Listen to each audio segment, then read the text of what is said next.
On this particular night, Walter Matthau walked onto the Tonight Show stage with something hidden in the inside pocket of his jacket. Not a script, not a prop, not anything his publicist knew about, or his manager, or the producers who had spent 3 weeks scheduling this appearance. It was a crumpled piece of paper, folded and refolded so many times over 11 years that the creases had turned soft as cloth. A telegram, 1 page, 47 words. And the story behind those 47 words would stop the Tonight Show cold, make Johnny Carson go completely silent for the first time in 17 years of hosting, and reveal a chain of events so unlikely, so perfectly constructed by pure accident, that even the people who witnessed it inside that studio would spend the rest of their lives struggling to explain what they had seen. But before we begin, I want to ask you something quickly. A lot of people watch these stories and never subscribe because they assume they already are. If you take just 1 second to check right now, it makes an enormous difference to everything we're building here. Thank you. Now let's go back to where this story really starts. Because it does not start on a television stage. It starts in a bar in Pittsburgh, Pennsylvania. On the worst night of a man's life, a man named Robert Hadley. A man whose name most of America never learned. And without Robert Hadley, none of what you are about to witness would have ever happened. March 14th, 1979. NBC Studios, Burbank, California. The call time for Tonight Show guests was 4:45 in the afternoon. Walter Matthau arrived at 3:20. The parking attendant noticed. The front desk security officer noticed. By the time Walter reached the green room, word had already moved through the production staff the way word always moves through a television studio that has been running for 16 years. Quietly, quickly, and with a particular quality of alertness that means something is different tonight. Fred de Cordova had been producing The Tonight Show since 1970. He had seen everything. He had never seen Walter Matthau arrive 90 minutes early and sit alone with an untouched cup of coffee, turning something over and over in his hands like a man holding a live wire. Fred knocked on the open door of the green room. Walter looked up. Fred had known Walter Matthau for 12 years, long enough to read the geography of that famous face. That face was doing something Fred had not seen it do before.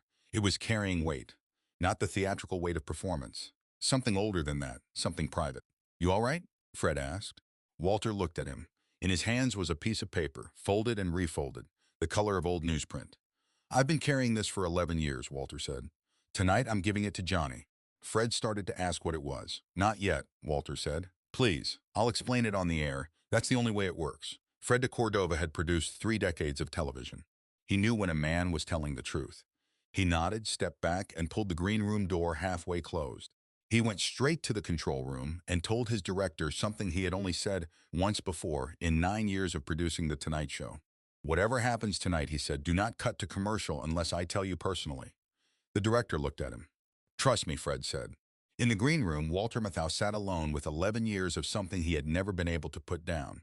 But wait, because what you need to understand before we go any further is the story that made this moment possible. A story that goes back 11 years to Pittsburgh, Pennsylvania. Because the man who started all of this was not a celebrity.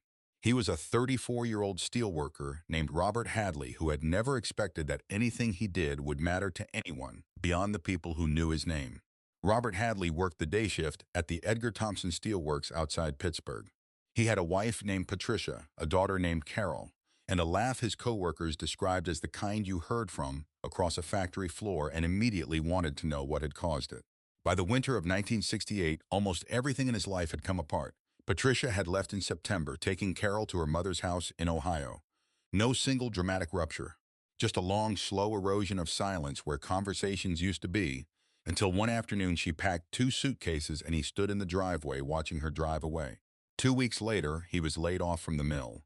By November of 1968, Robert Hadley had stopped eating with any regularity. The apartment was unbearably quiet. Not the ordinary quiet he had always been comfortable with. The kind that pressed against the inside of your chest. On the night of November 9th, he put on his coat and walked to a bar 4 blocks from his apartment. He drank 2 beers slowly. He thought about the last time he had really laughed. He could not identify when it had been. He paid his tab and walked outside. And here is the thing about what happened next that you have to understand, because it is the hinge point of this entire story. Robert Hadley did not plan to go to the movies that night. He was walking back toward his apartment when he passed the Regent Theater on Forbes Avenue and stopped at the Marquee. He had not been inside a movie theater in over a year. He could not explain why he stopped. He would try to explain it years later in the only written account he ever left, and he could not. Something made him look up. And on that marquee, in white plastic letters above the ticket window, was a title, The Odd Couple, Walter Matthau, Jack Lemmon. The next showing started in 9 minutes. He bought a ticket. He went inside. He sat in a theater that was three-quarters empty on a cold Tuesday night in November. And for 1 hour and 45 minutes, something happened to Robert Hadley that he had stopped believing was still possible. He laughed. Not politely. Not the courtesy laugh of a man performing normalcy in public. He laughed the way he used to laugh on the factory floor, the full-body laugh. Walter Matthau's Oscar Madison crashing through every scene with that particular brand of lovable destruction that only Matthau could generate. The timing, the expressions, the complete commitment. Robert laughed until he had tears on his face. He walked out of that theater into the November cold. The city was exactly as it had been when he walked in. Nothing had changed. And yet something had shifted. Some valve had opened that he had not realized was closed. He walked home. He finally ate for the first time in 2 long days. He went to sleep. He slept 8 hours. And when he woke up, the world was not fixed. But it was bearable. Wait. Because you do not yet know what Robert Hadley had in his apartment before he walked to that bar. You do not yet know what he had been planning. And when you find out, what Walter Matthau is about to do on the Tonight Show stage will mean something completely different than it means to you right now. Robert Hadley wrote his letter to Walter Matthau in the spring of 1969, 6 months after that night at the Regent Theater. He had tried to write it several times before and thrown away every attempt, not because he didn't know what he wanted to say, but because he could not find words large enough for what he was trying to carry. The final letter was 47 words, written on a piece of Western Union telegram paper because Robert did not own personal stationery, and the telegram paper was what he had. He folded it, put it in a plain envelope, addressed it to Walter Matthau in care of Paramount Pictures in Hollywood, and dropped it in a mail slot on his way to work one morning in April 1969. He did not expect a response. He was not looking for one. He simply needed the words to go somewhere other than inside his chest where they had been sitting for 6 months. The letter read, Mr. Matthau, I am a steelworker from Pittsburgh. On November 9, 1968, I walked into a movie theater on one kind of night and walked out on a different kind. Your performance was the reason. I do not know how to explain what I mean by that except to say that you gave me back something I had lost. I do not have the words for the size of what I am trying to say. But thank you. Robert Hadley. The letter made its way through the Paramount mailroom and eventually landed in a folder on Walter Matthau's desk at his house in Pacific Palisades. Walter found it on a Tuesday evening in June 1969. He opened the envelope. He read the 47 words. He put the letter down on his desk. He sat there for a very long time. His wife, Carol, found him at his desk at 11 o'clock that night. She asked if he was all right. He held up the letter without speaking. I don't know what to do with this, he said. She read it. She looked at him. You keep it, she said. He did. He kept it in his desk drawer for 2 years, then in the inside pocket of his jacket for 9 years after that, until the jacket wore through and his wife sewed a new pocket into the lining of his next jacket just to hold it. He never told anyone. He carried it the way some men carry photographs of their children, because putting it down felt like abandoning something sacred. But here is what Walter Matthau had never told anyone in 10 years of carrying that letter. Because 3 years before Robert Hadley went into that theater, Walter Matthau had almost not made The Odd Couple at all. He had almost walked away from Hollywood entirely. And the reason he had stayed was something that had happened on a television stage in New York during a commercial break, in a conversation that only 2 people had ever been present for. One of them was Walter Matthau. The other was Johnny Carson. What you have seen so far is nothing compared to what happened in 1966. Because the conversation that took place during that commercial break, the one that kept Walter Matthau in Hollywood, the one that eventually led to The Odd Couple, the one that eventually led to a steelworker in Pittsburgh, walking out of a theater a changed man, that conversation had never been spoken of publicly. Not once in 13 years. And tonight, on March 14, 1979, Walter Matthau was going to tell America what Johnny Carson said. By 1965, Walter Matthau had been working in Hollywood for 15 years and had arrived at a private conclusion. The window for a certain kind of success had closed. He'd been approached about The Odd Couple. Paramount wanted the film. Jack Lemmon was attached. And Matthau was seriously considering saying no. Not because of the role, which was perfect, but because he had been quietly thinking about what it would mean to stop, to simplify. Some mornings a quieter life looked cleaner and more honest than the one he was living. He appeared on The Tonight Show in October of 1966 to promote the fortune cookie.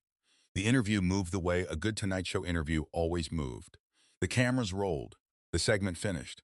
Johnny went to commercial, and in that commercial break, something happened. The cameras were off. The studio audience was chatting quietly, and Johnny Carson swiveled in his chair slightly, the way he did during breaks, briefly released from the responsibility of being watched by millions. He looked at Matthau, not the professional look. The other one, Walter, he said. You looked like you were somewhere else during that last segment. Matthau had been somewhere else. He had been thinking about simplifying. I'm thinking about retiring, Walter said. He hadn't planned to say it. He had never said it aloud to anyone. Johnny turned a pencil over in his fingers. From what? Johnny asked. From all of it. Walter gestured vaguely at the studio around them, the cameras, the whole machinery of it. Johnny was quiet for another moment. Then he said something that Walter Matthau would spend the next 13 years turning over in his mind. Walter, he said, you make people feel less alone.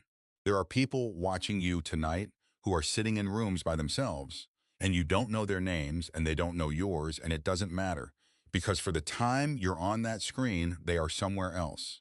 Somewhere that has something good in it. He paused. You don't get to retire from that. That's not a job you can put down. 30 seconds later, the commercial break was over. Johnny turned back to the camera. The show continued. The moment was over as quickly as it had begun. Walter Matthau flew back to Los Angeles. He accepted the role of Oscar Madison. He made The Odd Couple. He was extraordinary in it. And on November 9, 1968, in a theater on Forbes Avenue in Pittsburgh, a steelworker named Robert Hadley sat in the dark and laughed until his shoulders shook, and walked out into the cold and chose to go home. But here is the piece that Walter Matthau had never told anyone. When Robert Hadley's letter arrived in June of 1969, Matthau sat at his desk for 2 hours not just because of what it said, but because of what it made him understand. The chain of events that had to have happened for those 47 words to exist. Johnny Carson in a commercial break telling a man he barely knew that you don't get to retire from making people feel less alone. Walter Matthau accepting a role he had been on the verge of declining. The Odd Couple being made, playing on a marquee on Forbes Avenue on a particular cold night in November. Robert Hadley stopping and buying a ticket. Johnny Carson had never met Robert Hadley. He had no idea that the words he had spoken in a 30-second commercial break had set something in motion that would travel 2,000 miles and save a stranger's life. He had never known. Not for 13 years, Walter Matthau had intended to tell him. He had written a letter twice and destroyed it. He had picked up the telephone 4 times and put it down.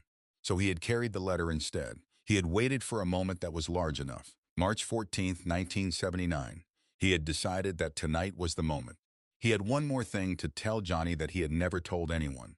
A detail about Robert Hadley that Matthau had learned in 1977 that had changed everything he was carrying and made it impossible to wait any longer. But you will have to wait for that detail too. Because first, you need to be in that studio, in that room, for the moment Walter Matthau placed a crumpled piece of paper on Johnny Carson's desk. The Tonight Show taping began at 5:30 p.m. Johnny's monologue was fluid and easy. Johnny knew something was coming. Fred de Cordova had made clear that this was not a routine appearance. Something real was happening, and they needed to let it breathe.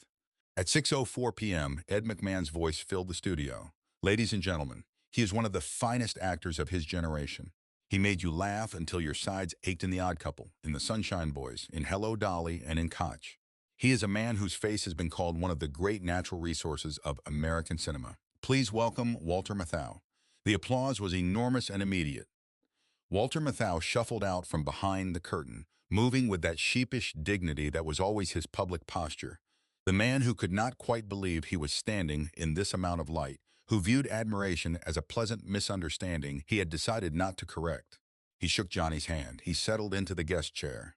He looked at the audience with that famous expression, simultaneously amused and resigned, as though he found the entire situation entertaining but was prepared to be disappointed at any moment. Johnny leaned forward. Walter, it's wonderful to have you. I look like a man who has been in an industry for 30 years that runs on anxiety and bad catering, Walter said. But thank you, Johnny. I feel better than I look, which is not difficult. The audience laughed. Johnny laughed. The show was on its track. They talked for 4 minutes about the new film, about Jack Lemmon, about a recent trip Walter had taken with his family. The conversation moved with the easy warmth of 2 men who had known each other for 17 years. And then Walter Matthau reached into the inside pocket of his jacket. The movement was small. It was the movement of a man reaching for something he had been carrying for a long time. Johnny saw it immediately. His expression shifted fractionally. The crew in the control room saw the shift on the monitor. Fred de Cordova, standing in the wings, took one step forward. Walter held the crumpled, refolded piece of paper in both hands. He looked at it for a moment. Then he looked at Johnny. "I've been carrying this for 11 years, Walter said. The audience did not know what to do with the tone of that sentence. It was not the tone of a man about to deliver a punchline. It was the tone of a man who had made a decision, and the decision was not reversible, and he knew it. Johnny was completely still. He had interviewed 10,000 people in 17 years. He knew the difference between a performance of sincerity and sincerity itself. "Walter," he said quietly, "what is that?" "I want to read you something," Walter said. "And then I want to explain to you what it means. And I want you to understand that what I'm about to tell you is going to change the way you understand something you did 13 years ago." He paused. "Something you did during a commercial break. Something you probably don't remember. Something that changed my life. And because it changed my life, it changed someone else's life. Someone you never met. Someone who is not here anymore to tell you himself." The studio was entirely quiet, the deep quiet of 300 people sitting in that studio room. Johnny looked at the piece of paper. He looked at Walter. "Read it to me," he said. Walter unfolded the paper carefully. His hands were steady. His voice when he began was level. He read, "Mr. Matthau, I am a steelworker from Pittsburgh. On November 9th, 1968, I walked into a movie theater on one kind of night and walked out on a different kind. Your performance was the reason. I do not know how to explain what I mean by that, except to say that you gave me back something I had lost. I do not have the words for the size of what I am trying to say, but thank you." Robert Hadley. Walter lowered the paper. He looked at Johnny. Johnny Carson was not moving. His hands were flat on the desk. His eyes were on Walter's face. There was something happening in his expression that the camera operators, those professional technicians whose job is to frame the human face at its most exposed, would later say was unlike anything they had recorded in years of working on that stage. There was a 41-second silence on live national television. Johnny said nothing. He was looking at the paper in Walter's hands, at the words he had just heard. And somewhere behind his eyes, something was happening that the audience could see but could not name. "Tell me," Johnny said finally. His voice was quiet. "Tell me all of it." Walter Matthau told Johnny Carson about Robert Hadley, about Pittsburgh, about the mill, about Patricia leaving and the job gone, and the apartment in the November cold. He told it carefully, because the facts themselves were already large enough. He told Johnny about the Regent Theater on Forbes Avenue, about the marquee, about the laugh that had shaken Robert Hadley's shoulders until tears ran down his face. And then Walter Matthau told Johnny about the commercial break in 1966. "I've thought about whether you'd remember saying it," Walter said. "I decided you probably wouldn't. It was a 30-second conversation during a break. You were in the middle of a show. I was just another guest." He looked at Johnny directly. "I had told you I was thinking about retiring, from acting, from all of it. I was going to say no to The Odd Couple. I was tired of the whole machinery." Johnny was watching him with an expression that had moved through several things and arrived somewhere very still. "And you said something to me during that break," Walter continued, "that I have never been able to put down. You said that making people feel less alone is not a job you get to retire from." The studio made no sound, not a cough, not the rustle of a program. Johnny's jaw was tight, his hands pressed flat against the desk. "Because of what you said to me," Walter said, "I took the role. The Odd Couple was made. And 3 years later, on a night in Pittsburgh when a man named Robert Hadley was alone in an apartment with things I do not want to name out loud, he walked into a theater and saw that film and walked out different than he walked in. He held up the telegram. His letter came to me in 1969. I have been carrying it for 11 years. I carried it because I wanted to give it to you, because you are the beginning of what this letter is. You spoke 30 words in a commercial break, and 13 years later, a man in Pittsburgh is alive who might not have been." Walter placed the telegram on Johnny's desk. Johnny looked at it. He did not touch it immediately. His eyes closed. When he opened them, there was something visible in his face that people in that studio would remember for the rest of their lives. Not grief exactly, not joy. Something that sits between those things and does not have a common name.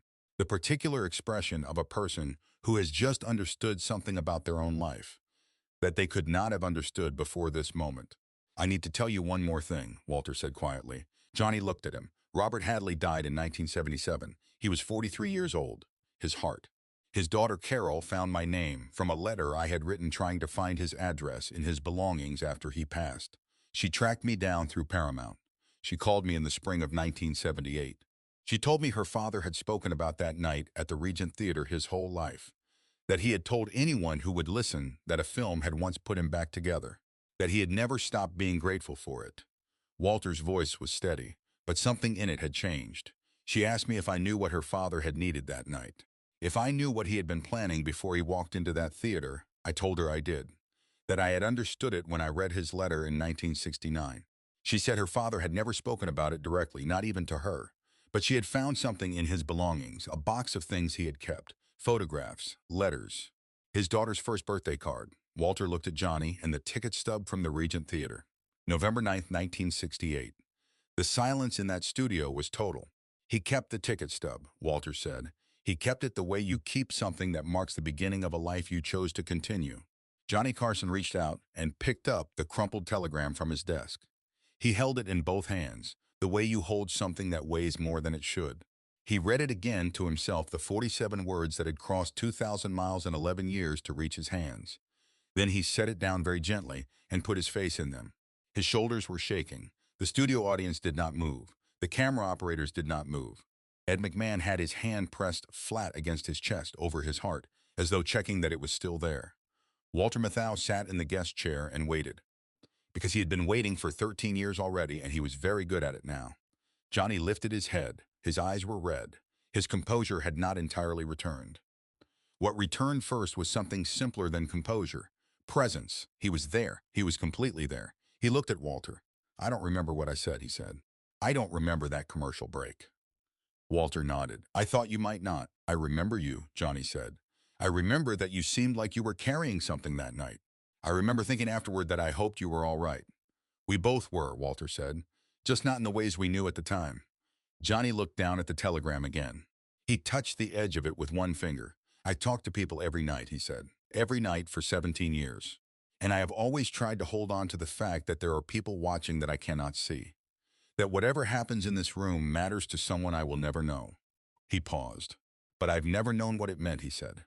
"Until right now, I've never had proof." He picked up the telegram. He held it up toward the camera. "This is what it means," he said. "This is what it means for all of us. Every person who creates anything, who speaks into a room and sends it out into the world. You don't know who's listening. You don't know what night it is for the person on the other side. You only know that you have to keep doing it, because the person who needs it most is the one you cannot see." He set the telegram back down on the desk. He looked at Walter Matthau. "Thank you," he said. Walter nodded once. "That's why I came," he said. The Tonight Show ran 19 minutes over its scheduled runtime that night. NBC received no complaints.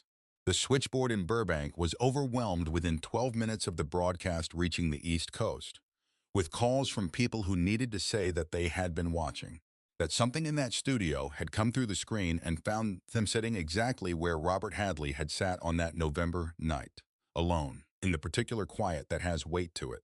In the weeks that followed, Walter Matthau received more correspondence than at any point in his career. Handwritten letters from people describing their own versions of the Regent Theater on Forbes Avenue, the thing that had given back something they had lost. Walter answered every letter personally.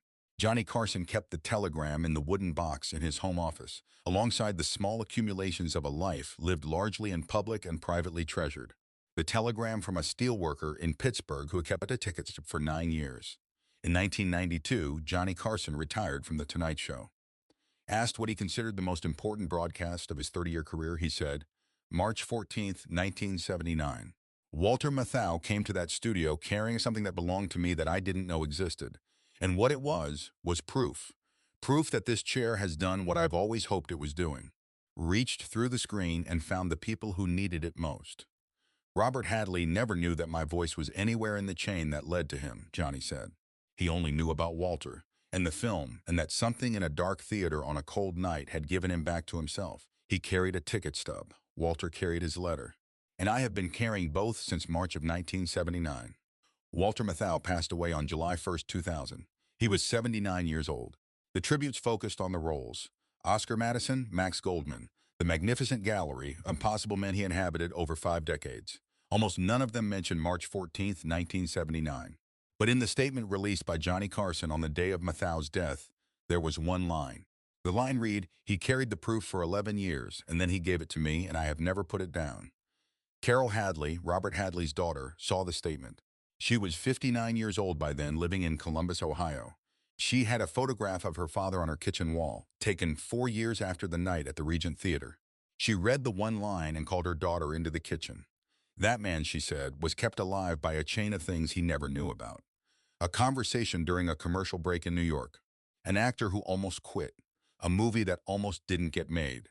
And he walked out of a theater in Pittsburgh one night and lived for 9 more years and laughed every single day of them. That's what a life is, she said finally.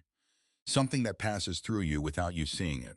Something you carry for 11 years without knowing you're part of a story you'll never get to finish yourself. She put the newspaper in the box where she kept the ticket stub. If this story reached you tonight, do something before you close this video. Think of the thing that put you back together when you didn't know you were broken. The film, the song, the voice, the conversation, the moment that found you when you were sitting alone in the weight of it and gave something back. If you know who handed it to you, the way Robert Hadley knew it was Walter Matthau, and Walter Matthau knew it was Johnny Carson, then let them know. You don't need a telegram. You don't need 47 words. You just need to say, "You gave me back something I had lost." Because somewhere right now, someone is carrying proof of what you mean to them, and they have been waiting 11 years for the right moment to say it. Tell them the moment is now. Subscribe so you never miss these stories. Share this with someone who needs to hear it tonight. And drop a comment below telling me where in the world you're watching from. Tell me your version of the Regent Theater. Tell me your November 9th. Tell me the thing that put you back together when you didn't know you were broken. Because Robert Hadley carried a ticket stub for 9 years, and Walter Matthau carried a letter for 11, and Johnny Carson has been carrying both of them since 1979. And this story right now is carrying all of them forward. Where are you watching from? Drop your city, your country, your name. We are all in this together.